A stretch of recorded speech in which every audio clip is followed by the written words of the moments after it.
Obasanjo gives reasons why war may soon break out in Nigeria. Another civil war in Nigeria has become imminent and inevitable.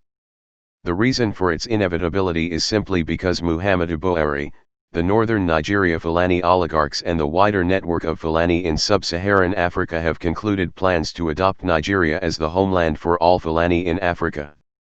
They have realized that the wandering and rootless lifestyle of cattle-herding Fulani is no longer tenable in the 21st century. Fulani need to have land to call home and rear cattle, and that land should be Nigeria. The indigenous peoples of Nigeria have vehemently and stridently opposed this diabolic plan, and both sides are mobilizing for war. The Fulani won't relent, and the indigenous people will not give up their land. The same Fulani project, having failed so shamelessly and woefully in the Central Africa Republic, will not be allowed to fail this time, as the Nigerian Fulani project is better funded with the massive creaming of the sovereign wealth of Nigeria through nationwide kidnapping for ransom by lower-class Fulani and seizure of the reins of government and wealth by the elite Fulani. Kidnapping and the seizure of the institutions of government are all for the purpose of implanting Fulani into the mainstream and control of politics and the economy of Nigeria, for the objective of funding the Fulani project in Nigeria. The Central Africa Republic, CAR, has gone through exact same experience that Nigeria is going through right now in the hands of the Fulani. The country has been run down by the killings and destitution wrought by rival gangs in the fight to destroy the chokehold the Fulani had on the politics and economy of their country. Although the Fulani hegemony over the CAR has been defeated, the street gangs that defeated the armed forces have turned on one another and themselves, unable to rise above petty gang warfare to rebuild their nation. The Fulani have become a blight on Africa and its biggest country, Nigeria. Unable to break out of its centuries-old cow-herding and wandering culture, it continues to pull down every nation wherever it has any populations. Some countries in West Africa, Ghana, and their ancestral home Guinea, have mastered the brutal tactics of dealing with Fulani, and the Fulani have learned the bitter lesson by staying away from these countries. In the CAR, the Fulani, following the pattern of their ethnocentric politics, had seized control of the commanding heights of the country's military and financial institutions, the foreign exchange trade, the mining and export of gold, and above all the governing structures of government. Michel Jotodia, a hair-brained military officer, and his Fulani faction seized power in a brazen coup by a demographic minority. All the non-Fulani military officers were flushed out of the forces. All the mineral deposits in the country were seized by Fulani merchants, non-Fulani traders were barred from trading in foreign exchange, and the entire top echelon of the civil service were occupied by Fulani by as much as 83%. France, the former colonial masters of CAR, watched them do all these over the years and did not raise a protest. As in Nigeria, the Fulani were just 3% of the population of CAR, tucked in the desert recesses of the nation's northwest. No world or regional power raised a whimper, even though the ethnic groups of the rich southern forest regions roiled. The Fulani went even beyond the provocative, as they are doing now in Nigeria. They started seizing ethnic lands, raiding churches, and killing worshippers, the most brazen being the attack on Our Lady of Fatima Catholic Church in a town near Bangui, the capital, where dozens of Catholic faithful were massacred during Mass. The Fulani used their cattle bases allotted by government to launch attacks and gunfights on the surrounding communities for robberies and ransom-paying kidnaps, as is happening now in Nigeria. Again, as is happening in Nigeria today, the purpose of all the action of the Fulani was simple: to transfer all wealth available in the CAR by all and every means and place it in the hands and control of the Fulani. It is the same playbook guiding the actions and policies of the Buhari government in Nigeria. The Fulani elite are raiding the central bank, buying dollars and other currencies at heavily discounted rates.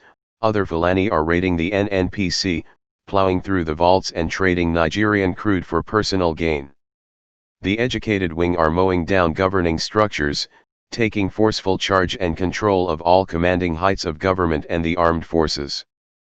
The uneducated Fulani herdsmen are engaged in kidnapping for ransom and now primed to take over ethnic lands, spreading themselves across the nation in settlements acquired with public funds to terrorize indigenous populations. It will be of great use to retell the story of Kar so as to have the understanding of how the youth of the country removed the yoke of unremitting oppression by the Fulani. The youth formed street gangs and committed to take on the army with all their vaunted training and intimidating and deadly weaponry. The youth had locally fabricated flint guns and machetes, while the army was menacing with their machine guns, grenade throwers, and rocket launchers.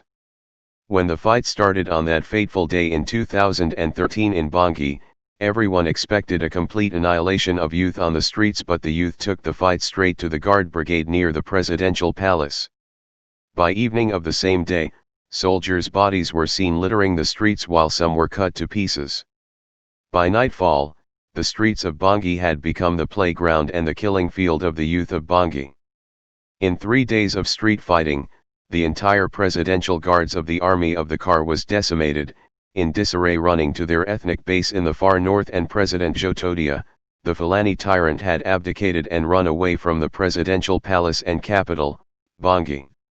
Tyrants survive for only as long as the people live in fear and choose to tolerate them. The Buhari government is counting on deploying the Nigerian armed forces against the many ethnicities where the Ruga will be sited, beginning with the minority groups. Buhari's plan is to deploy Nigerian troops to subdue Nigerian people for the benefit of Fulani. Central Africa Republic provides a veritable lesson on how to deal with the unrelenting Fulani menace. The Niger Delta and Boko Haram, if anything, have shown that the Nigeria army is not invincible in a fight with local forces. If anything, the Nigeria army will likely disintegrate if made to fight in many fronts at once. It is a known truth that the Fulani will not relent in their quest for the conquest of Nigeria until they have seized all sources of income and made everyone else subservient to their rule and hegemony.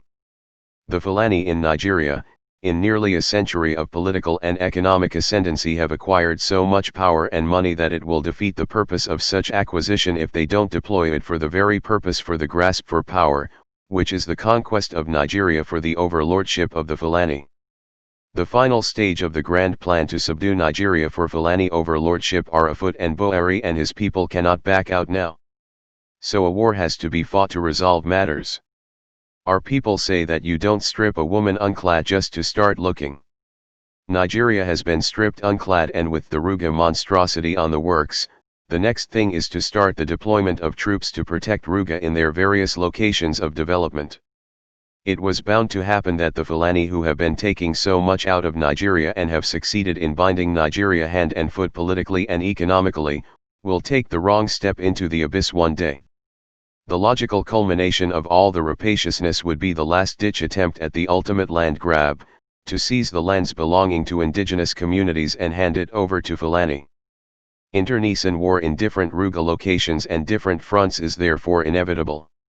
Communities will rage to keep their land or lose it to their eternal shame and regret. Communities, particularly in Igbo land, will rather choose to be annihilated than lose their land to a hostile and predatory people.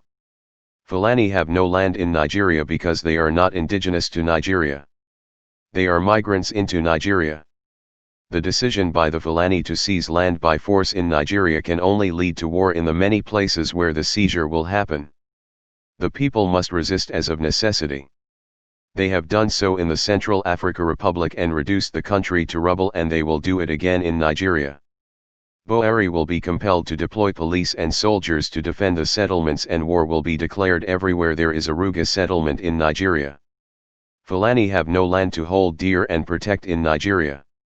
In fact, Fulani have no stake or investment in the project called Nigeria and will not care if Nigeria burns. In fact, Fulani will be very willing to let Nigeria burn if the people are not willing to submit to their overlordship. So they are minded to adopt a scorched earth policy to obliterate Nigeria. They have nothing to lose. They did it in Kar and they will do same in Nigeria. It will be the responsibility of the indigenous people of Nigeria to find common grounds to protect the land of their ancestral inheritance and prevent the Fulani from putting a knife on their unity and their need to bind themselves together in one nation, but they cannot do this without first containing the Fulani. Fulani will try to divide them. Buhari and the Fulani oligarchs are counting strongly on deploying the armed forces to quell insurrections that will arise from this massive land grab, but that will be the Achilles heel of their grand plan. Once soldiers are armed to put down these insurrections, they will turn against their commanders to defend their communities. Nigerians should therefore await the great unraveling of their armed forces. Do the Fulani have the firepower, the men, and the capacity to fight? In the entire history of the Nigerian armed forces, the Hausas/Fulani officers and enlisted men have always been promoted far beyond their qualifications and competencies.